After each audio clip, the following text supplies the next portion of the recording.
خود election commission تو دے رہا ہے، اور کون دے رہا ہے؟ ٹھیک، الیکشن کمیشن کی وجہ سے یہاں پر ہم بیٹھے ہوئے بات کر رہے ہیں. اگر آج پتہ چل جائے کہ 28 جنوری کو الیکشن ہے تو بات ختم ہو جائے گی، پھر کل کے بعد جو ہے وہ یہ دوبارہ ڈیبیٹ نہیں ہوگی کہ الیکشن 28 جنوری کو ہوگا یا نہیں ہوگا. تو میرا خیال یہ ہے کہ اس ایمبیگوٹی کو ختم کرنے کے لیے یہ ضروری ہے کہ الیکشن کا جو شیڈول ہے وہ سامنے آنا چاہیے، ڈیٹ سامنے آنی چاہیے. اگر آپ نے 60 دن کی بھی کمپین کرانی ہے تو اب آپ نے تو کہا کہ ہمارے پاس پورا روڈ میپ ہے، آپ نے تو کہا ہم نے ہر چیز کی تیاری کر لی ہے. کل چیف الیکشن کمشنر صاحب لاہور آئے ہوئے تھے، وہ سب کو بتا رہے تھے. تو جب ہر چیز تیار ہو گئی ہے تو خدا را ڈیٹ بھی بتا دیں یار، اس کے اندر چھپانے کی کیا ضرورت ہے؟ اس میں کون سی لاٹری لگی ہوئی ہے، اس میں کون سا پٹاری میں سے آپ نے سانپ نکالنا؟ آپ بتائیں کہ فلاں تاریخ کو الیکشن ہو رہے ہیں، مسئلہ ختم ہو جائے گا، ایمبیگوٹی ختم ہو جائے گی. ٹھیک ہے. پی جے میر صاحب، جس طرح سے سلمان عابد صاحب ابھی بات کریں کہ جو ایمبیگوٹی ہے، یہ جو سارا ابہام ہے، سنسنی ہے، یہ الیکشن کمیشن کی جو ہے نا خود سے کریٹ کر دے. الیکشن کمیشن تاریخ دے دے تو کلیئرٹی آ جائے گی، یہ جو ابہام ہے یہ ختم ہو جائے گا. کیوں گریزاں ہے آپ کے خیال میں الیکشن کمیشن تاریخ دینے سے؟ اور آپ کو کیا لگتا ہے کہ اگر اب بھی جو ٹائم بتایا گیا اس پر انتخابات نہیں ہوتے تو ایک کوئی نیا آئینی بحران پھر سے جنم لے گا؟ دیکھیں، جو سلمان نے بھی بات کی ہے، انہوں نے سارے مسئلے کو، انالیسس کو پھینک دیا ڈاؤن دا ڈرین. انہوں نے وہ کر دیا نا، نیل آن دا ہیڈ کر دیا کہ انہوں نے کہہ دیا بھائی جس کو بنانا ہے اس کے لیے لابنگ ہوگی، جس کو تیار کر رہا ہے اس کی پارٹیاں ادھر ادھر کی ایڈجسٹ ہوگی. انہوں نے تو وہ کہتے ہیں نا نیل آن دا ہیڈ بتا دیا انہوں نے، کیونکہ یہی ہو رہا ہے. ورنہ الیکشن کمیشن کیوں نہیں اناؤنس کرتی؟ اس کو کیا تکلیف ہے؟ ہم یہاں رو رہے ہیں قیمتیں بڑھ گئی ہیں، 136% آپ کا کنزیومر کے لیے گیس بڑھ گئی ہے، 173 آپ کا ڈومیسٹک ہو گیا. تو مجھے بتاؤ سروائیول ریٹ کیا ہے؟ آپ کی جو انٹرم گورنمنٹ ہے جس کا کام ہے کیئر ٹیکنگ یا کیئر ٹیکر، وہ تو بالکل ایبسولوٹلی ہمارے لیے انڈرٹیکرز ہو گئے وہ. سو دا کوشچن ارائزز کہ ہم کب تک اس ٹانکا پٹی پہ چلیں گے؟ یہ ٹانکا پٹی بہت ہو گئی ہے. جس طرح ابھی بتایا کہ بھائی وہ وہاں سے کہ یہ ہو جائیں گے 28 جنوری، ویری گڈ، ہم سب امید سے ہیں. لیکن دا کوشچن از کہ یہاں تو ڈیلی بیانیاں چینج ہو رہے ہیں، ڈیلی بیانیاں چینج ہو رہے ہیں جس کے اندر نوبڈی نوز کہ تیتر کہاں ہے، بٹیر کہاں ہے. عوام پاگل ہوئی بیٹھی ہے. اور یہاں اس وقت جو سچویشن کریٹ ہو رہی ہے انٹرنیشنلی، آپ کو اس وقت کیئر ٹیکر سیٹ اپ کے اندر سیریسلی کوئی منہ لگائے گا نہیں. آپ کوئی چیز سیٹ اپ کر نہیں سکتے بیکاز جو آپ کا اتنی ہیوی انویسٹمنٹ لے کے بھی آئے گا وہ کہے گا انہوں نے تو کل چلے جانا ہے، ہمارے پیسے کا کیا ہوگا؟ چائنیز جو لے کے آئے تھے 60-70 روپے پہ اور 120 روپے پہ ڈالر، آج وہ رو رہے ہیں. یہاں رو رہے ہیں کہ ہماری تو انویسٹمنٹ ہی ڈوب گئی ہے، ہم تو ختم ہو گئے ہیں. سو پیپل وانٹ سیکیورٹی، اور سیکیورٹی آئے گی جو مرضی الیکٹڈ گورنمنٹ آئے. اب الیکٹڈ گورنمنٹ کیسے آئے؟ یہ پیپلز پارٹی ان پہ تنقید کرنا شروع کر دیا ہے کہ جی یہ ایک آدمی کے لیے کر رہے، وہ ٹارگٹ کر رہے، نواز شریف کو کر رہے target who. So the question is, ایک طرف اپنی پولیٹیکل ٹارگٹنگ ہے، دوسری طرف یہ جو معیشت کا حال ہے یہ ڈاؤن دا ڈرین، تیسری طرف election commission is I don't know what it's playing at.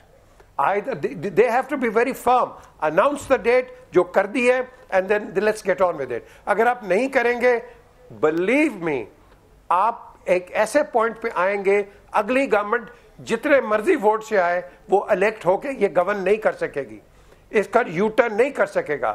Right now we are on 100% date servicing, 100% from 73% to 100%. تو مجھے اب بتاؤ یہ ڈیٹ سروسنگ میں پیسہ کہاں سے آئے گا؟ کہاں سے آئے گا؟ ہمارے پر ٹیکس ہی لگے گا نا. تو ہم کب تک برداشت کریں گے؟ کب تک برداشت کریں گے؟ پاسپورٹ آفیسز بھر گئے، ان کے پاس پیپر نہیں ہے کہ پاسپورٹ وہ آپ کے پبلش کریں. ٹھیک. سو وی گوٹ ٹو تھنک ٹوگیدر، سب کو مل کے بیٹھ کے آج فیصلہ کرنا پڑے گا ان دا نیشنل انٹرسٹ. وہ اس کے لیے تیار کوئی نہیں ابھی.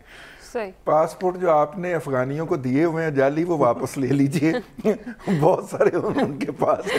چلیں محمد عادل صاحب آپ کی جانب آتی ہوں. جس طرح سے ابھی پی جے میر صاحب نے بات کی کہ پاکستان پیپلز پارٹی تو الزام لگا رہی ہے اور وہ یہ کہہ رہی ہے کہ ایک شخص کی خاطر انتخابات میں تاخیر کی جا رہی ہے اور الیکشن کمیشن اپنی آئینی ذمہ داری پوری کرے اور انتخابات کی تاریخ دے. کیوں نہیں دے رہا الیکشن کمیشن انتخابات کی تاریخ آپ کے خیال میں؟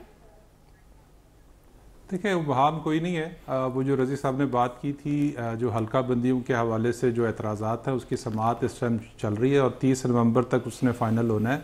الیکشن کمیشن جو الیکشن کی تاریخ ہے وہ 2 نومبر کو سپریم کورٹ میں جو ہے وہ ٹینٹیٹیو ڈیٹ 28 جنوری دینے جا رہا ہے. اس کے لیے انہوں نے اپنی جو لیگل ٹیم ہے اس کی نامینیشن کر دی ہے اور یہ 2 نومبر کو ممکنہ طور پر جو سپریم کورٹ میں الیکشن کمیشن کی طرف سے جواب داخل کروایا جائے گا اس میں یہ ڈیٹ 28 جنوری کی آ جائے گی. اور میری بھی کچھ ذمہ داران سے بات ہوئی ہے, جیسے رضی صاحب نے الیکشن کمیشن کی بات کی, الیکشن کمیشن کی بھی اور ان دوسرے ذمہ داران سے بھی جن کی سلمان عابد صاحب نے بات کی. ایک ٹائم لائن ہے جو اس ٹائم لائن کے مطابق الیکشن کمیشن کی جو ذمہ داری ہے اس کے مطابق الیکشن کمیشن کام کر رہا ہے اور جو باقی لوگوں کی ذمہ داری ہے وہ اس کے مطابق کام کر رہے ہیں. اور جہاں تک سیاسی جماعتوں کا تعلق ہے ایک دوسرے پر الزام تراشی کا معاملہ, یہ تو چلتا رہتا ہے, یہ ہر الیکشن سے پہلے اسی طرح ہوتا ہے, چاہے وہ 2018 کے پہلے نون لیگ پی ٹی آئی پہ لگائے یا اس سے پہلے الزام لگتے رہے. تو اس میں تو کوئی شخص نہیں ہے اور اس میں کوئی ڈھکی چھپی بات بھی نہیں ہے کہ نواز شریف صاحب کی فیسلیٹیشن کے لیے پورا رول پلے کیا جا رہا ہے, ان کو فیسلیٹیٹ کیا جا رہا ہے. آج اسلام آباد ہائی کورٹ نے ایک اپنا جو انہوں نے ان کی جو ایکسیپٹ کی تھی اس کا فیصلہ بھی جاری کیا ہے. 16 تو نواز شریف صاحب کا جو پروسیس ہے وہ کمپلیٹ ہو جائے گا اگلے ہفتہ 10 دن کے اندر اور اس کے بعد وہ ہمیں نظر آئیں گے. اس کے بعد مسلم لیگ نون اپنے پورے جوبن کے ساتھ آپ کو ملک کے اندر جلسے کرتی دکھائی دے گی. اور آج احسن اقبال صاحب نے بھی جو ہے وہ کہا ہے کہ الیکشن کمیشن جو ہے وہ الیکشن کی تاریخ کی اناؤنسمنٹ کرے. تو اب مسلم لیگ نون جس کے لیے سارا سٹیج اگر بنایا گیا ہے تو وہ اب تو وہ خود الیکشن کا مطالبہ اس نے کر دیا ہے. تو یقینی طور پر وہ وہی تاریخ مانگ رہے ہیں جو الیکشن کمیشن کے دماغ میں ہے 28 جنوری. تو ممکنہ طور پر 2 تاریخ کو یہ کنفیوژن جو ہے وہ دور ہو جائے گی. الیکشن کمیشن جو ہے سپریم کورٹ میں جو جواب داخل کروائے گا اس میں یقینی طور پہ وہ اپنی ایک ٹینٹیٹیو ڈیٹ جو ہے وہ دے دے گا الیکشن کی, جس کے بعد پھر الیکشن کی سرگرمیاں شروع ہو جائیں گی. چلیں ٹھیک ہے, اس کے ساتھ یہ جو تذبذب ہے, یہ جو سنسنی ہے, ابہام ہے, ہو جائے گا. بریک کا وقت ہوا ہے, بریک کے بعد جب واپس آئیں گے بات کریں گے غیر ملکیوں کے رضاکارانہ انخلاء کی. آج آخری دن ہے اور غیر قانونی مقیم افراد کے خلاف کل سے آپریشن شروع کیا جا رہا ہے. سوال ہمارا یہ ہے کہ 1 نومبر کے بعد غیر قانونی طور پر مقیم افراد کا مستقبل کیا ہوگا پاکستان میں, اس پر بات کرتے ہیں اس بریک کے بعد.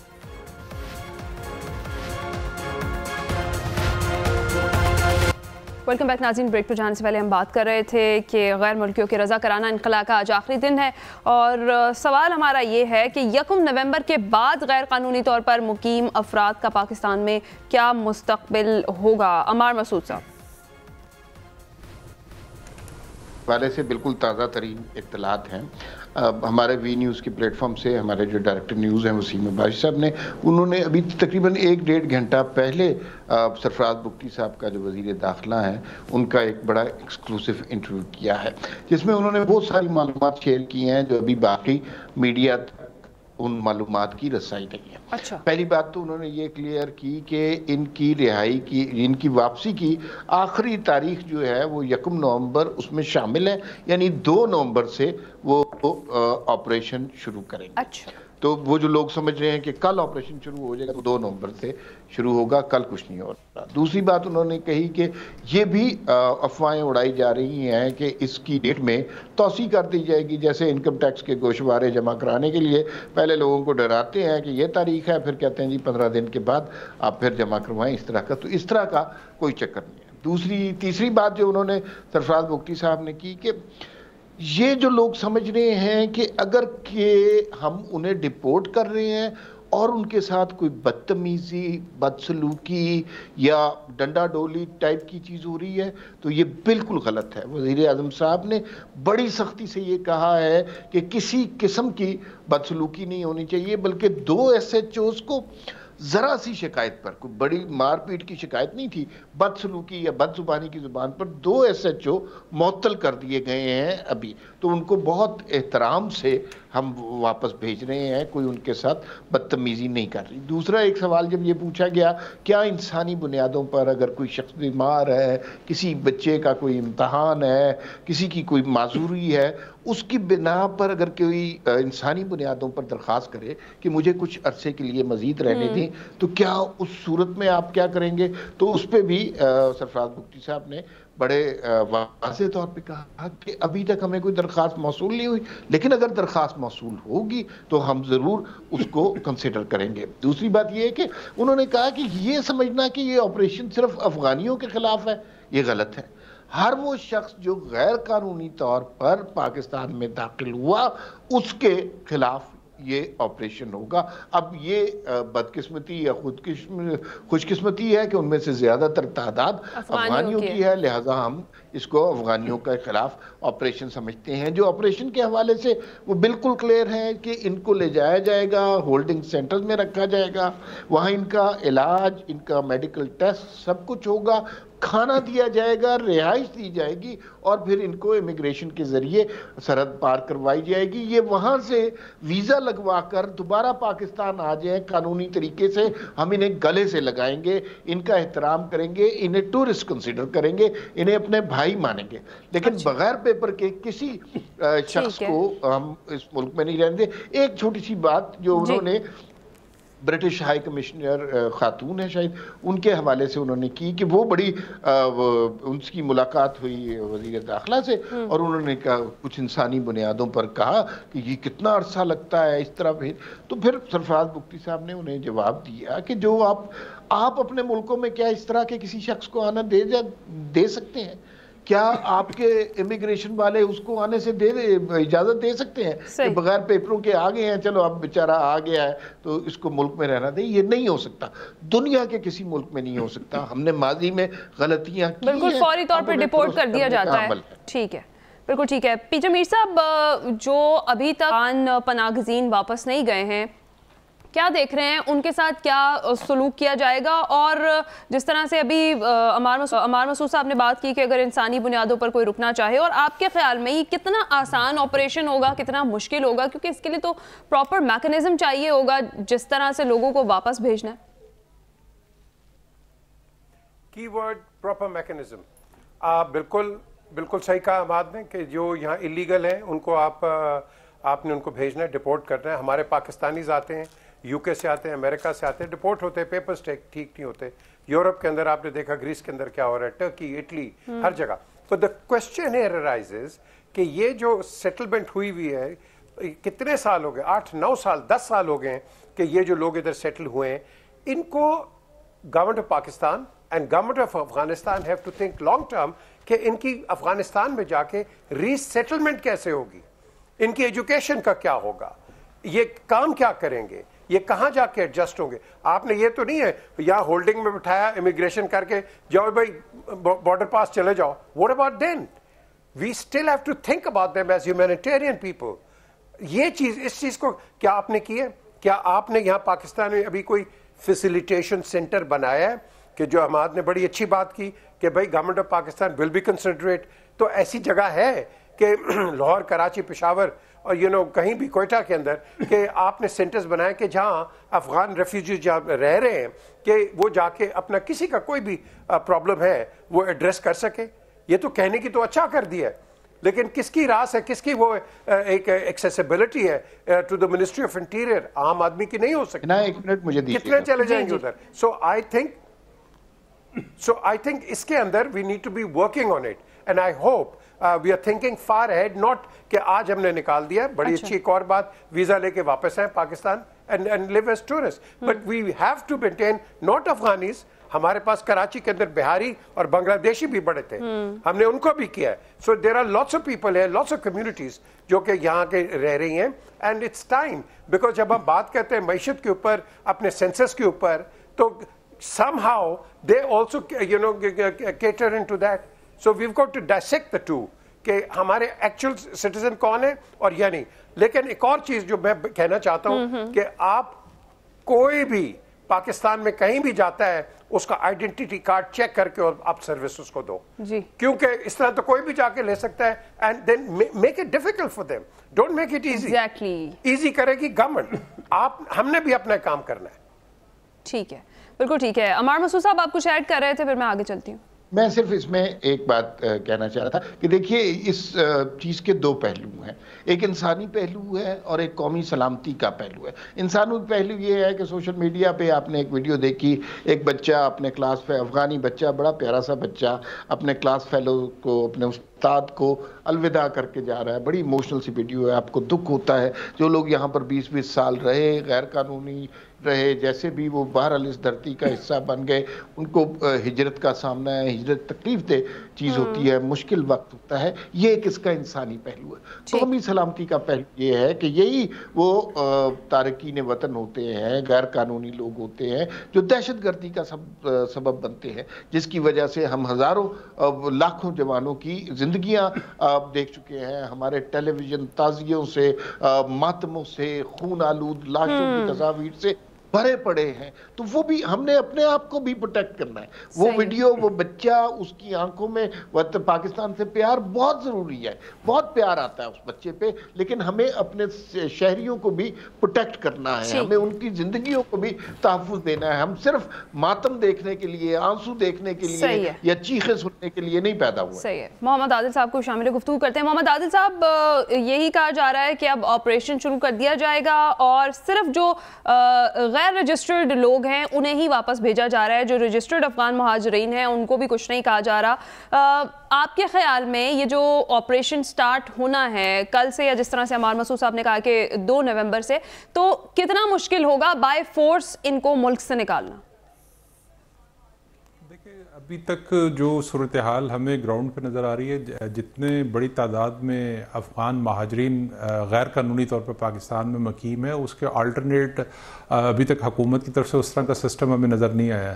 یعنی کہ مختلف جگہوں پہ انہوں نے سینٹرز بنائے ہیں, مختلف شہروں میں, مختلف صوبوں کے میں, لیکن ان کی کیپیسٹی اتنی نہیں ہے. یعنی یہاں پہ راول پنڈی میں جو بنایا ہے اس میں 400-500 لوگوں کے رکھنے کی جگہ ہے, جبکہ یہاں پر جو انہوں نے آئیڈینٹیفائی کیے ہیں وہ لوگ ہزاروں میں ہیں جو غیر قانونی طور پر جو ہے وہ مقیم ہے یہاں پہ. اور میرا جو ابھی تک جو وزارت داخلہ سے جو میری بات ہوئی ہے اس میں یہ ہے کہ انہوں نے 2 یا 3 مرحلوں میں اس پروسیس کو کمپلیٹ کرنا ہے. انہوں نے کوئی رجسٹریشن پروسیس ہے, اس میں یہ جو ایگزیکٹ پرمٹ سکیم کوئی انٹروڈیوس کروانے لگے ہیں, جس میں وہ کوئی انہوں نے ڈالرز کے اندر فیس مقرر کی ہے, جس میں افغانوں کی رجسٹریشن ہوگی اور پھر ان کو ایگزیکٹ پرمٹ جاری کیا جائے گا, جس کے بعد جو ہے وہ ایک تو ان کی رجسٹریشن ہو جائے گی, دوسرا ان کو پاکستان کو ڈالرز بھی آئیں گے ان کی رجسٹریشن سے. تو یہ بھی ایک پروسیس ہے وزارت. اور ہم پچھلے پورے ہفتے کے دوران ہم نے دیکھا ہے کہ عادل بھائی جو وہ امریکہ اور ہمارے ڈالر خرید کے ہمیں ہی دے دیں گے.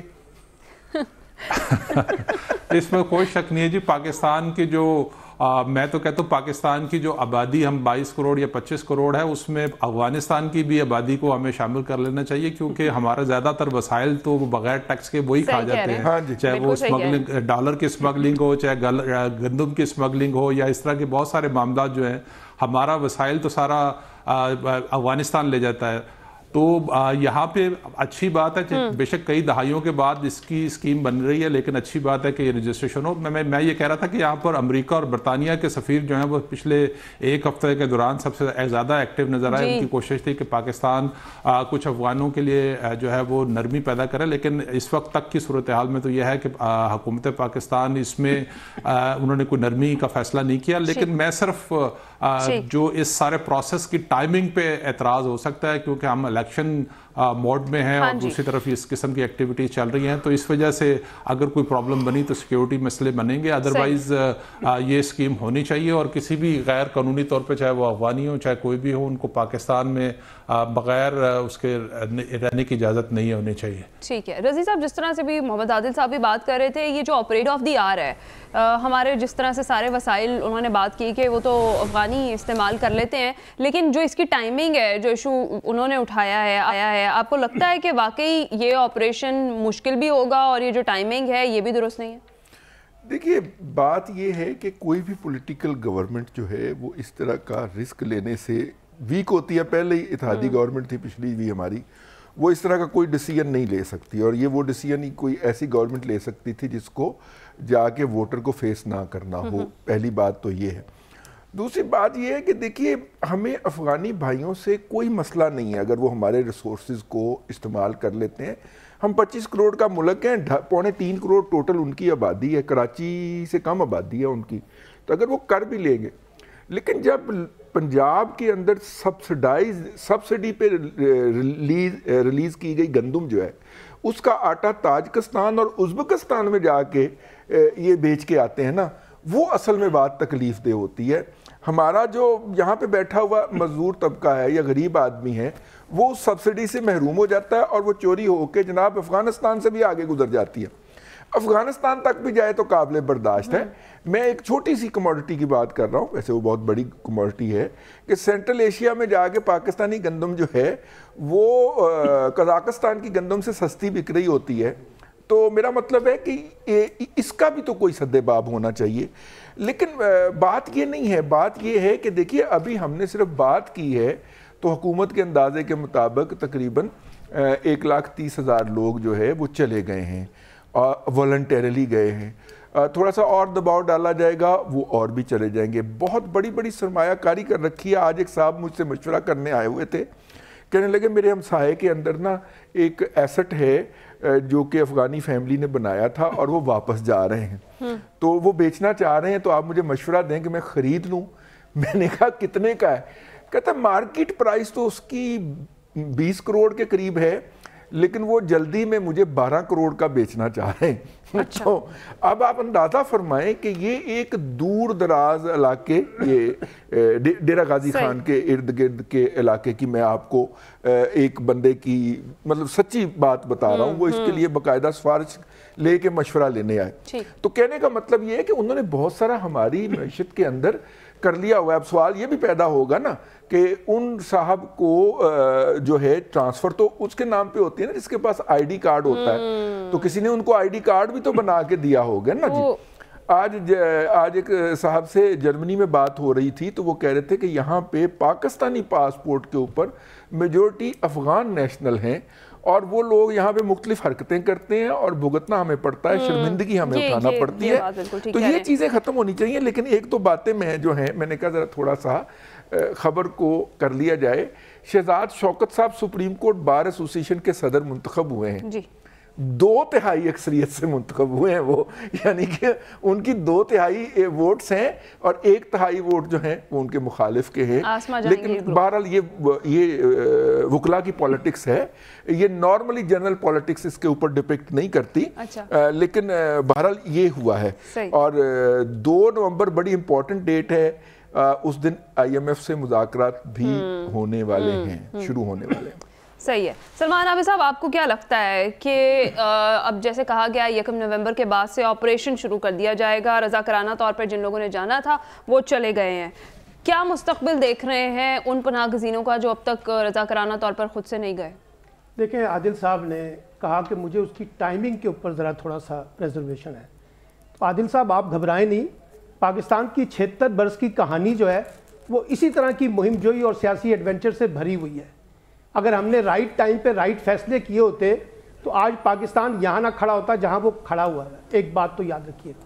تو اس لیے ایڈونچرز کرنا, سرکس لگانا, آنکھ مچولی کا کھیل کھیلنا یہ ہمارا محبوب ترین مشغلہ ہے, اس لیے ہم یہ کرتے رہتے ہیں. اس لیے آپ کو گھبرانے کی ضرورت نہیں ہے. قوم کو مصروف رکھنا ہے, اور اگر کوئی چیز ہم نے نہیں کرنی اس کے لیے پھر ہم کوئی اور بھی جواز پیدا کر لیتے ہیں, اس لیے پریشان ہونے کی ضرورت نہیں ہے آپ کو. ایک بات دیکھیے, بات یہ ہے کہ اب 2 نومبر آ جائے گی, اور 2 نومبر کے بعد ہم دیکھیں گے کہ حکومت اپنی ریٹ جو ہے اس سارے مسئلے پہ کیسے قائم کرتی ہے, دیکھیں گے نا. اور سرفراز بگٹی صاحب جن کا بھی عمار مسعود نے ذکر کیا ہے, میرے پاس بھی ان کے کئی ویڈیو کلپس پچھلے 15-20 دن کے پڑے ہوئے ہیں, اس میں بہت سی باتوں میں ان کے کانٹراڈکشنز ہیں.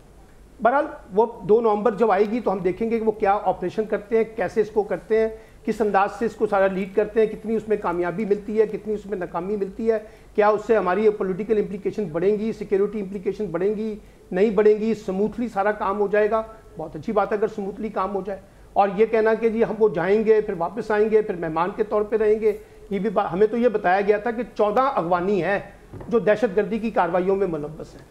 یہ سرفراز بگٹی صاحب کی پریس کانفرنس موجود ہے. نہیں پچھلی 14 وارداتیں جو ہوئی ہیں ان میں افغانی ملوث ہیں, اور کتنے ملوث ہیں وہ بھی آپ کو بتایا تھا انہوں نے. اب یہ اتنی بڑی تعداد میں, جو لاکھوں کی تعداد میں ہے, ابھی 2 دن پہلے حافظ نعیم الرحمان صاحب کراچی سے آئے ہوئے تھے, ہم سب ایک جگہ اکٹھے تھے, تو میں نے ان سے پوچھا کراچی کے اندر کیا صورتحال ہے. انہوں نے کہا کراچی تو سارا افغانیوں نے اس وقت ڈومیننٹ اپنا ان کا فیکٹر ہے اور کاروبار کے اوپر وہ چھائے ہوئے ہیں. تو ہم نے ان سے پوچھا کہ اس میں انلیگل بھی ہیں, انہوں نے کہا بالکل ہیں. تو میں نے پوچھا کہ کیا وہ ان کو نکالنے میں کامیاب ہو جائیں گے, انہوں نے کہا اتنا آسان کام تو نہیں ہے, اور خاص طور پہ کیئر ٹیکر گورنمنٹ, اس کے پاس کون سی ایسی طاقت ہے, اس کی کون سی مورل اس طرح کی گراؤنڈز ہیں. لیکن نا یہ ضلع انتظامیہ تو کراچی کی کہتی ہے کہ 1.25 لاکھ افغانی اب تک واپس جا چکے ہیں. میں یہ کہہ رہا ہوں کہ دیکھیے نا, پولیٹیکل گورنمنٹ ہوتی ہے, اس کی کوئی الیکٹڈ گورنمنٹ ہوتی ہے, اس کے پاس کوئی مینڈیٹ ہوتا ہے, وہ پارلیمنٹ میں جا کے چیزوں کو لیٹ کرتی ہے. تو رضی صاحب کہہ تو رہے ہیں, تو وہ تو میں کہہ رہا ہوں نا. تو ابھی تو یہ جو کیئر ٹیکر گورنمنٹ ہے, ابھی ہم دیکھتے ہیں نا کہ وہ کیا کرتے ہیں. کل وہ لمز میں گئے تھے نا, تو انہوں نے کہا نہیں میری پرائورٹی تھوڑی تھی کہ میں یہاں آنا چاہتا تھا, میرے تو پرائورٹی کچھ اور ہے, اگر میں 50 منٹ لیٹ ہوا تو کیا فرق پڑتا ہے, کیا فرق پڑتا ہے. تو اس لیے میرا مطلب ہے ہم کیئر ٹیکر کو کیئر ٹیکر سمجھیں, ان کے اوپر ایسی بلا وجہ کا ایکسٹرا بوجھ نہ ڈالیں جن کی وہ کیپیسٹی نہیں ہے کہ وہ ان تمام چیزوں کو لیڈ کر سکیں. بہرحال میں دعا گو ہوں کہ 2 نومبر کے بعد ہم دیکھیں گے اس سارے مسئلے کے اوپر کتنی کامیابی کے ساتھ عمل درآمد ہوتا ہے. اگر عمل درآمد ہوتا ہے تو بہت اچھی بات ہے. ایک فکرہ لے لیجیے گا, لمز کے اندر گئے ہیں, کچھ لوگوں کا خیال ہے سوالات بہت زبردست ہوئے ہیں اور اس کا جواب نہیں دے سکے. کچھ لوگوں کا خیال ہے انہوں نے طلباء کے منہ توڑ کے رکھ دیے, اور دونوں سائیڈوں نے اپنی اپنی وکٹری کا اعلان کیا ہوا ہے, اور دونوں دھمال ڈال رہی ہے. کل سے ویڈیوز تو کچھ اور ہی کہہ رہی ہیں نا رضی صاحب. چلیں بریک پر جاتے ہیں, بریک کے بعد جب واپس آئیں گے تو بات کریں گے پر اسرائیلی بربریت کا 25واں روز ہے. اسرائیل نے غزہ میں جنگ بندی سے انکار کر دیا ہے. سوال ہمارا یہ ہے کہ انسانی حقوق کے علمبردار غزہ میں سے سکتی ہوئی زندگی کی مدد کے لیے کیوں نہیں آ سکے. اس پر بات کرتے ہیں اس بریک کے بعد.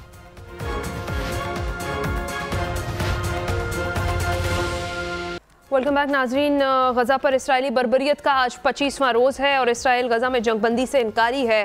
دن رات فضائی حملوں نے غزہ کو ملبے کا ڈھیر بنا دیا ہے. خوراک کی قلت کے باعث اقوام متحدہ کا امدادی مشن محدود ہو کر رہ گیا ہے, اور یونیسیف کا یہ کہنا ہے کہ غزہ میں ہر 10 منٹ بعد ایک بچہ شہید ہو رہا ہے. پی جے میر صاحب کہاں ہیں انسانی حقوق کے علمبردار؟ کیوں غزہ میں سے سکتی ہوئی زندگی کی مدد کے لیے کوئی نہیں آ رہا؟ جہاں پیسہ ہوگا وہاں کوئی نہیں بولتا, اور اسرائیل کی جو لابی ہے بہت تکڑی ہے انٹرنیشنلی. صحیح کہہ رہے ہیں. وہ واشنگٹن کو رن کرتے ہیں, اور آج آپ دیکھیں کہ کیا ہو رہا ہے. برطانیہ میں کوئی ایم پی بات کر رہا ہے, اس کو سائٹ سے ہٹا دیا, آج ہٹا دیا ایک منسٹر کو. دا کوشچن از کہ ہیومینیٹیرین پہ گراؤنڈز پہ کون بولے گا. دیکھو آج آپ دیکھیں کہ ہم تو کہتے ہیں اسرائیلی بہت خراب ہیں, یہ آج جوز بھی کھڑے ہو گئے ہیں اس بربریت کے خلاف, کیونکہ ان کو پتہ ہے کہ ان کے ساتھ جو جرمنز نے کیا تھا, نازیز نے کیا تھا. تو آج یہ ویسٹ کیوں نہیں کھڑا ہو رہا؟ مسلم امہ جب تک اکٹھی نہیں ہوگی ہم کسی ریزولوشن پہ نہیں پہنچیں گے. سب کے اپنے اپنے انٹرسٹ ہیں. ہم ایز مسلمز بات کر رہے ہیں, لیکن ہم یہاں ایز مسلمز بات نہیں کر رہے, as personal country to country interest بات کر رہے ہیں. اگر اتنی چیز ہوتی, صرف ایک مالڈیو آئلینڈ ہے جس نے ٹوٹلی بین کر دیا ہے, اس نے کہا ہم کوئی چیز بھی نہیں لیں گے اور کچھ بھی نہیں ان سے لیں گے. یہ ہم باقی مسلم ممالک کیوں نہیں کرتے؟ نہیں کرتے, ہر ایک کے فائنینشیل انٹرسٹ ہیں, اور یہ فائنینشیل انٹرسٹ جب یہ کنورٹ ہو جاتی ہے انٹو اے پولیٹیکل لابی, تو پھر بائیڈن جیسے آپ کے آتے ہیں. وہ ٹرمپ کو دیکھو, اس نے جیروسلم انیکس کر دیا جو کہ ڈسپیوٹڈ ٹیریٹری تھی سنس 1967. یہ آکوپائڈ ٹیریٹری تھی. پیلسٹینین تو ہیومن ہے ہی نہیں نا, نہ ہی کشمیری ہیومن ہے, نہ ہی پیلسٹینین ہیومن ہے. صحیح. تو یہ کب تک ہم اس طرح کرتے رہیں گے؟ یہ وقت ہے کہ Muslims must really unite for the sake of humanity. Forget religion, for the sake of humanity. ٹھیک ہے. عمار مسعود صاحب, جس طرح سے ابھی پی جے میر صاحب نے بات کی ہے کہ اب واقعی وہی ٹائم ہے کہ ہیومینٹی کے لیے کھڑا ہوا جائے, کیا لگتا ہے آپ کو مسلم امہ اسلام کے نام پر بھی نہیں اکٹھی ہو رہی, انسانیت کے نام پر ہو جائے گی؟ دیکھیے, تاریخ میں کچھ واقعات بڑے اٹل ہوتے ہیں جو واضح طور پر تقسیم کرتے ہیں کہ ظالم کون ہے, مظلوم کون ہے, دکھ دینے والا کون ہے, دکھ سہنے والا کون ہے. اس وقت دنیا اسی طرح کے جذبات میں منقسم ہے اور یہ تقسیم بڑی حتمی ہو چکی ہے. اب پتہ چل رہا ہے کہ کس شخص کو معصوم لوگوں کے خون کا دکھ ہے اور کون اس تماشے پر جشن منا رہا ہے. مجھے اب جو کچھ وہاں پر ہو رہا ہے وہ کسی کی نظر سے پوشیدہ نہیں ہے، لیکن اقوام عالم کی جو بے حسی ہے اس کے اوپر دل بہت رنجیدہ ہوتا ہے کہ یہ انسانی حقوق کے یہ چیمپئن جنہیں ذرا سی کسی کے اوپر آئی ہوئی خراش کے حوالے سے جو واویلا مچاتے ہیں، وہاں انسانوں کا قتل پر قتل ہو رہا ہے. روز کے حساب سے خبریں آتی ہیں، آج اتنے 100 لوگ مارے گئے ہیں. اس بات دنیا کا ضمیر بالکل نہیں جاگ رہا. اور یہ بات ابھی کسی دوست نے کہی، بالکل درست کہی، کہ یہ سرمایہ دارانہ نظام حکومت کا نتیجہ ہے، جہاں ایک طرف لوگوں کی بے حسی اور بے حسی ہے، دوسری جانب لوگوں کی بے کسی ہے. ٹھیک ہے، محمد عادل صاحب. دیکھیں ابھی تک تو یہی لگ رہا ہے کہ اسرائیل کا کسی نے ہاتھ نہیں پکڑنا، اور اسرائیل جو ہے اپنی بھڑاس نکال رہا ہے. ہر طرف لاشیں ہیں، بچوں کی لاشیں پڑی ہوئی ہیں ہر طرف، کھانے پینے کے لیے نہیں ہے. مظلوم فلسطینیوں کی دہائی ہے. صرف ابھی جو ہم نے دیکھا وہ حزب اللہ کی طرف سے کوئی ایک آدھ میزائل آ گیا، یا یمن کے حوثی باغیوں کی طرف سے آ گیا. تو باقی پوری دنیا نے تو فری ہینڈ دے دیا اسرائیل کو کہ وہ اپنی بربریت پوری طریقے سے کرے. اور جو مسلم امہ کی جہاں تک بات ہے، صرف کولمبیا ہی نے ایک جرأت کی ہے کہ اسرائیلی سفیر کو نکال دیا. مسلم جو ممالک ہیں جن کے سفارتی تعلقات ہیں، انہوں نے تو اتنی بھی جرأت نہیں کر سکے کہ وہ اسرائیل کے سفیر کو بلا کے ہی کوئی اس کو جو ہے اس کے خلاف کوئی بات کر دیتے. تو مسلم اور ہم واحد ایٹمی طاقت ہیں مسلم دنیا کے اندر، ہماری تو اتنی کیپیسٹی نہیں ہے کہ ہم کسی کو کسی چیز پہ مجبور کر رہے. تو مسلم دنیا کے تو ایسے ہی حالات ہیں، اور باقی دنیا نے جو ہے وہ اسرائیل کو چھوٹ دے رکھی ہے. تو وہ اب تک جب تک کوئی اسرائیل کو طاقت کے بل پہ روکے گا نہیں، اس وقت تو نہیں لگتا یہ مسئلہ حل ہوتا ہوا دکھائی دے رہا ہے. ٹھیک ہے، رضی صاحب. دیکھیے ایک وہاں پہ ہاسپٹل ہے ٹرکی کی طرف سے بنایا گیا، ترک فرینڈشپ ہاسپٹل. اس کی تیسری فلور جو ہے وہ کینسر کے پیشنٹ کے لیے مخصوص تھی، اور یہ پورے غزہ میں واحد جگہ تھی جہاں پہ کینسر کے مریضوں کا علاج ہوتا تھا. اور انہوں نے بڑی پرسائز بومبنگ کے ساتھ وہ پورا فلور اڑا دیا ہے. اور وہ جو کینسر کے مریض ہیں وہ تو یا تو اللہ کے پاس چلے گئے ہوں گے، یا ان کی حالت اتنی خراب ہو گئی ہوگی کہ شاید وہ سروائیو نہ کر پائیں. اس جنگ کے اندر جو ہے جیسے ہی اسرائیل نے وہ جعلی خبر پھیلائی تھی اسرائیلی بچوں کے گلے کاٹے جانے کی، جو بعد میں جھوٹ ثابت ہوئی، وہیں سے یہ واضح ہو گیا تھا کہ یہ فلسطین کے بچوں کو ماریں گے. اور اب دیکھیے کہ مطلب کہ جس طرح سے وہ ہے ان کے خلاف ایک جارحیت کا ارتکاب. اور پاکستان دیکھیے نا کہ ٹریجڈی کتنی بڑی ہے کہ پاکستان اس لیے نہیں بول پا رہا کہ 2 نومبر سے IMF کی میٹنگ شروع ہونی ہے، اور جن کے خلاف بولنا ہے انہوں نے اس پیکج کے کنٹینیو کرنے کا ووٹ دینا ہے. تو ہم اس منیر اکرم صاحب نے اچھی تقریر کی ہے اقوام متحدہ میں وہ جنگ بندی والی قرارداد کے اوپر، اور اس کو اپریشیٹ بھی کیا فلسطین کے نمائندے نے. لیکن شاید ہم عملی طور پہ 2-4 جہاز بھیج بھی دیں، اور بھی بھیجنے پہلے بھی بھیجے ہیں، لیکن اس کے علاوہ کچھ کر نہیں پا رہے. ہم بھی نہیں کر پا رہے، اور پوری دنیا کے لوگ بھی نہیں کر نہیں رہے. جو کر سکتے ہیں، جیسے ترکی جو ہے وہ اسرائیل کو جانے والا، آذربائیجان سے جو آئل جاتا ہے اسرائیل کو وہ براستہ ترکی جاتا ہے نا. اور ترکی کے طیب اردوان جو ہے ٹویٹ تو کر دیتے ہیں نو آئل فار اسرائیل. ابھی بھی انہوں نے کہا ہے کہ اگر ضرورت پڑی تو غزہ کے لیے فوج کا استعمال کریں گے، لیکن وہ آئل بند نہیں کیا ابھی تک انہوں نے نا. وہ ٹویٹ شیٹ کر دیتے ہیں. اپنا جمع خرچ سے آگے بڑھنی چاہیے، اپنا جشن جو ہے وہ انہوں نے کنٹینیو رکھا ہوا ہے، ترکی نے بھی سعودیہ نے بھی. ٹھیک دیکھیں جی، کوئی مجھے ذرا واقعہ بتائیں کہ دنیا میں جب بھی مسلم دنیا پہ کوئی کرائسس آیا تو مسلم حکمرانوں نے کوئی بڑا مثالی اور شاندار کردار ادا کیا ہو. یہ بلا وجہ کا مسلم امہ اور بلا وجہ کا مسلم حکمرانوں سے توقعات باندھنے کی بجائے آپ یہ دیکھیں کہ جو طاقت کا کھیل ہے وہ کس طریقے سے اپنی مستی کر رہا ہے. اور بنیادی بات یہ ہے کہ جو ہمارے مسلم حکمران ہیں وہ تو خود ان بڑی طاقتوں کی طفیلی ریاستیں ہیں اور ان کی مدد کے ساتھ جی رہی ہیں. ان کی مدد سے ان کو اقتدار ملا ہوا ہے، ان کی مدد سے ان کی بادشاہت، آمریت اور جمہوریت جو برائے نام ہے وہ چل رہی ہے. اس لیے ان لوگوں سے کوئی بڑی توقع لگانا کہ جی وہ کوئی بڑا کردار ادا کریں گے اپنے آپ کو خوش رکھنے کا ایک اچھا بہانہ ہے، حقائق اس سے بڑے مختلف ہیں۔